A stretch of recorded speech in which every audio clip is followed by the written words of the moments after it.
Sometimes the most terrifying aircraft are the ones the world is not supposed to know exists. On the 11th of July, 1986, an unidentified aircraft went down near Bakersfield in California. No civilian witness recognized what they were seeing.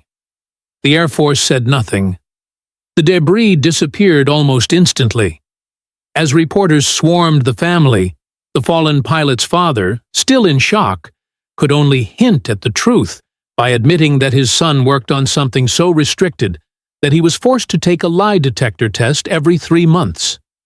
Meanwhile, behind the thick shadows of the Cold War, an unusual rumor began to rise. It did not begin with official documents or military statements.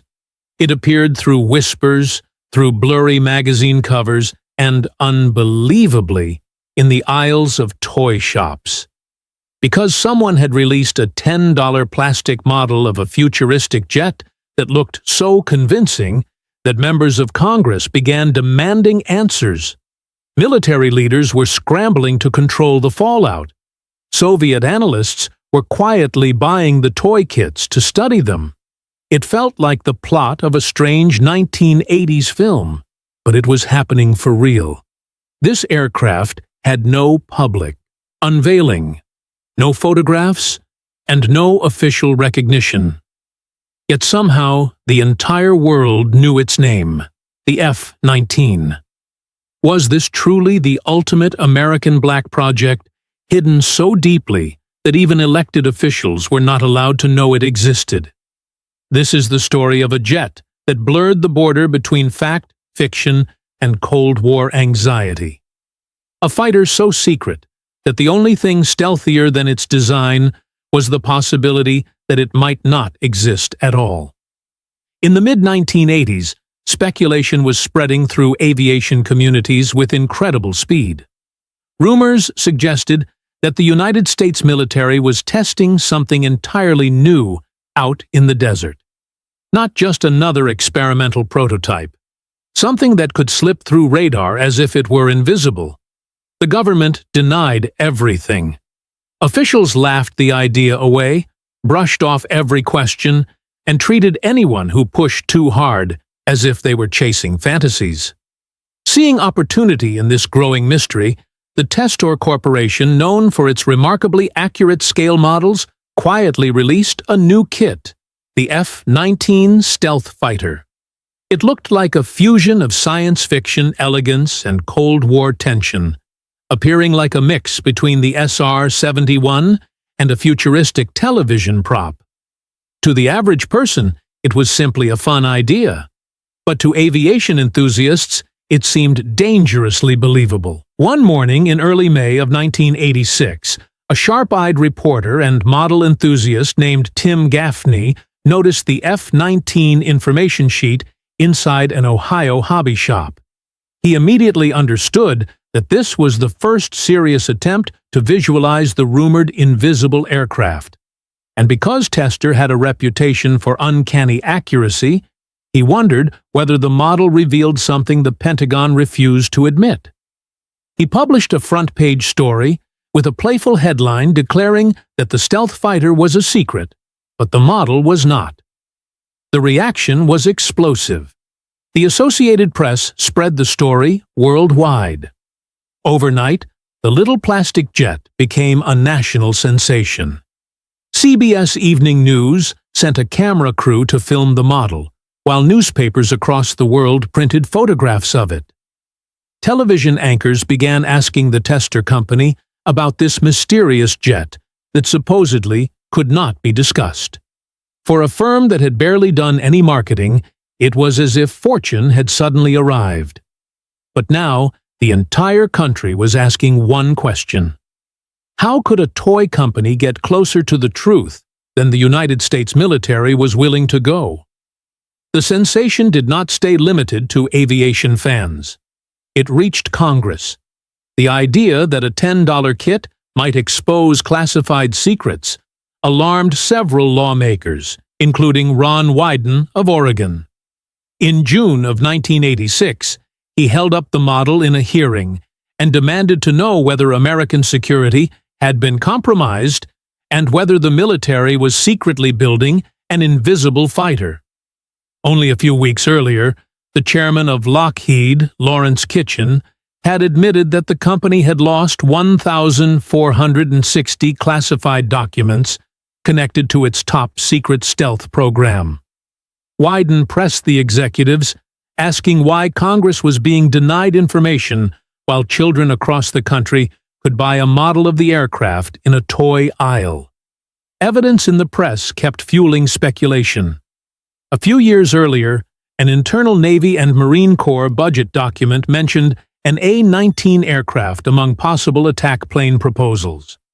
It had nothing to do with stealth and never left the blueprint stage, but newspapers seized on it, assuming it might be linked to a hidden F-19. If there was an A-19 that no one had heard of, surely there must be an F-19 too. Then came the detail that many called the smoking gun. The United States military had skipped the number 19 altogether.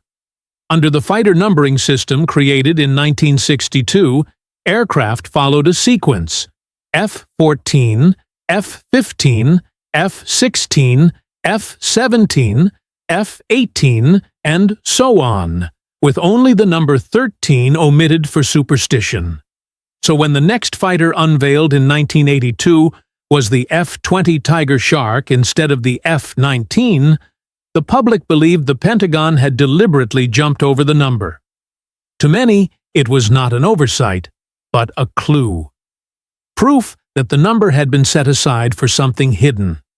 With each new detail, the public felt the Pentagon was playing games with the truth. And then, almost on cue, one of those unacknowledged jets crashed in the desert. It is never simple to create a new fighter capable of outperforming the F-15, F-16, and F-18. Even the Soviet Union struggled. Every advanced trick was needed, from enormous black budgets to the most secret engineering. And companies promoting business software certainly had nothing to do with that effort. Later, in July of 1986, a classified test aircraft fell near Bakersfield. The Air Force refused to identify it, withheld all details, and sealed the entire site. Guards carrying M16 rifles surrounded the crash zone, and helicopters removed every piece of debris. Later reviews confirmed that the aircraft had taken off from Groom Lake, better known as Area 51, and local residents remembered seeing a strange angular silhouette moments before impact. Only years later would it be confirmed that the crash involved a program that eventually led to the F-117. But at the time, the silence convinced many that the mythical F-19 had appeared for the first time and immediately been destroyed. Adding to the intrigue, the pilot's father quietly told journalists that his son worked on something so restricted that he faced a polygraph examination every 3 months. The media, desperate for images, began using photographs of the Tester F-19 box art in television broadcasts and newspapers as a stand-in for the mysterious jet. The legend grew. If the government was being this secretive, the public reasoned, something extraordinary must be hidden in the desert. The attention did not stop at American borders. Behind the Iron Curtain, the Soviet Union watched with a mixture of concern and fascination. Declassified intelligence records later revealed that analysts believed the F-19 might be a genuine low-observable tactical fighter. American secrecy made it more convincing. After all, the United States had concealed the U-2 and the SR-71 for years before revealing them. While the world speculated, the Tester model became a runaway success. So how close was it to reality? The design choices were surprisingly thoughtful. The blended wings and long nose made it resemble a science fiction craft merged with a Skunk Works prototype. It fit perfectly with what the public imagined a stealth plane should look like. But the truly unsettling part was how many details matched real stealth engineering. The air intakes were placed on the upper fuselage and covered with triangular grills to hide the engine fan blades from radar. That was a genuine stealth technique later used in the B-2 in modern drones, and in newer aircraft from other nations.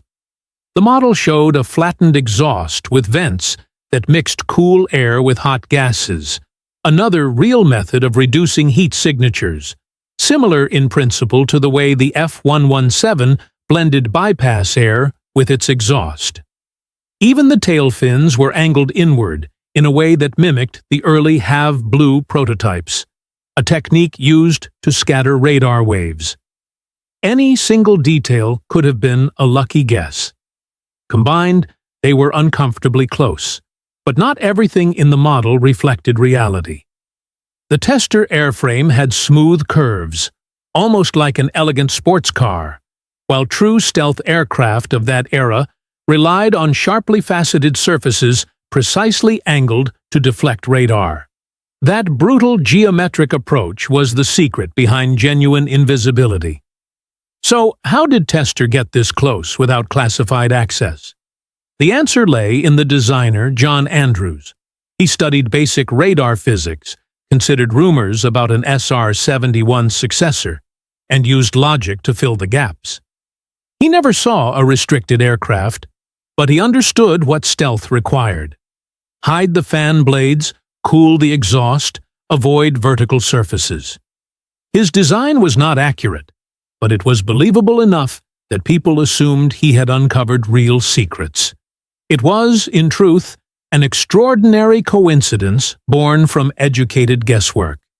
After the frenzy began, rival model companies like Monogram and Revell joined the wave, releasing their own interpretations of the unseen jet.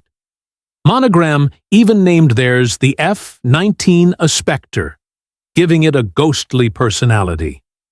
The world was captivated. Everyone wanted to solve the puzzle of what a secret stealth fighter looked like, and since the Pentagon would not reveal anything, imagination filled the void. For another 2 years, the F-19 dominated popular culture as the most famous fighter aircraft that never existed. Many people simply accepted it as real. Then, in November of 1988, the Department of Defense finally revealed the actual stealth fighter. It bore the designation F-117 Nighthawk, not F-19, and it looked nothing like the sleek toy models. Instead of smooth flowing lines, it had sharp angles and flat plates, resembling an airborne geometric sculpture. Those who worked on the Have Blue program likely found it amusing to see how far the F-19 myth had spread. Officially, the F-19 designation remains unused. The explanation is far simpler than conspiracy theories. The Department of Defense skipped the number at the request of Northrop so their aircraft would use even numbers and avoid confusion with Soviet fighters, which often used odd numbers such as the MiG-29 and the Su-27. The mystery deepened because the Air Force often used unconventional internal numbering for secret programs. The real stealth fighter, the F-117, did not follow the public sequence at all. It was never part of the normal pattern, and the next odd-numbered fighters to appear in service would once again be stealth aircraft, beginning with the YF-23 and followed by the F-35. Perhaps Tester truly had sensed a pattern. The F-19 kit became the best-selling model of its era, with nearly 700,000 units sold. It outsold the P-51 Mustang 2-to-1 and even surpassed iconic science fiction kits.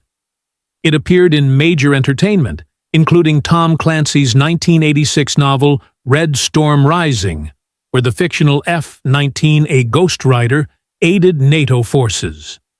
Matchbox released a die-cast version that sold in the tens of thousands. When Microprose launched its flight simulator Project Stealth Fighter, it initially used the F-19 name before updating it to F-117 Stealth Fighter, as if the imaginary aircraft had simply evolved into reality. For a jet that never existed in metal, it became one of the most recognized aircraft of the decade. Even the military joined the fun. The 117th Intelligence Squadron of the Alabama Air National Guard placed a fictional F-19 silhouette on its emblem, calling it the F-19 A Spectre as a playful tribute. In the end, the only aircraft more elusive than the Nighthawk was the jet that lived entirely in the world's imagination, becoming the stealthiest fighter of all precisely because it never truly existed. Thank you for watching today's story. And if I suddenly vanish, you may assume that someone in authority finally grew curious about how much we have been discussing.